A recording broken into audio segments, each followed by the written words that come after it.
Lance Henriksen, he decided to have a little fun by giving me a hard time. He's a great star of TV, movies, video games, voiceovers. Please welcome Lance Henriksen.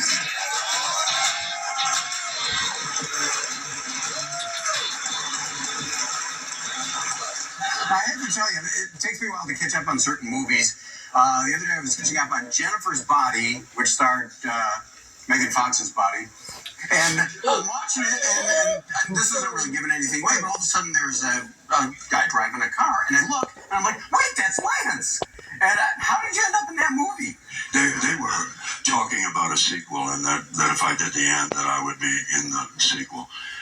But that girl was so beautiful that I was blushing the whole time. They were both so good that I was blushing all the time. I don't blame you. My acting suffered from it. I'll tell you something. I learned something amazing about you. The fact that you could not read until you were 30 years old? No, I couldn't. I had no reason to go to school because I hated it. If there's any kids here, don't listen to me. Don't do as I do, you know. But I only went to 8th grade. I only went to the last 3 years of grammar school. I hated it so much. So back in those days, they had truant officers, but they didn't even look for you. You know. So I shined shoes, and I went to movies in New York, and on the streets, and that's where I got my excitement about movies, was I would disappear and kind of outrun my poverty, that kind of thing. Sure. That's poetic. Did you hear that? That was very nice. I wish Anderson Cooper were here. He would have.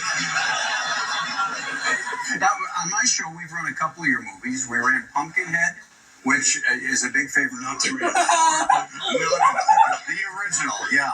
And your performance in that is just so moving, incredible. And somebody told me that there's the scene where you give the woman coins, and there was something special about that. Well, I had a whole bunch of silver dollars and silver, and I brought those with me, and because I felt that this was a real rural community, and you put it up, whatever you have to barter, you better have it. So I brought all this silver, and I dumped it into this cup that she had, and it fell out of the cup and went down to the cracks in the floor and down into the water that was below it.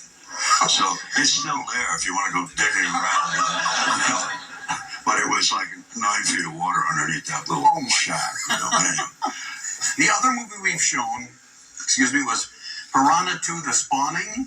And I understand that you had a couple really dangerous things happen when you were taping that. Yeah, I jumped out of a helicopter and broke my hand on my own knee jumping out into the water, but it didn't bother me. I mean, if you get one shot to make a movie, and if you're not willing to take a few bruises, best find another kind of profession. I mean, really seriously. I mean, people always ask me, what's my favorite movie I've ever done, and the truth of it is, it's always the last one I just did. And because it's so fresh and it's in the body, the people you work with, the adventure of it, and I'm in for the adventure. I'm not the fame at all. It's more about the adventure and the money. Well, God, I wish Conan was here. He would have gone. Oh, it's hilarious! This was the lyrics I got. No dark nights for this guy. Our task is to fight crime. It's Batman. Tonight at 10:30 Central. Part of Super Sci-Fi Saturday Night. Stop waiting in line at drive-thrus.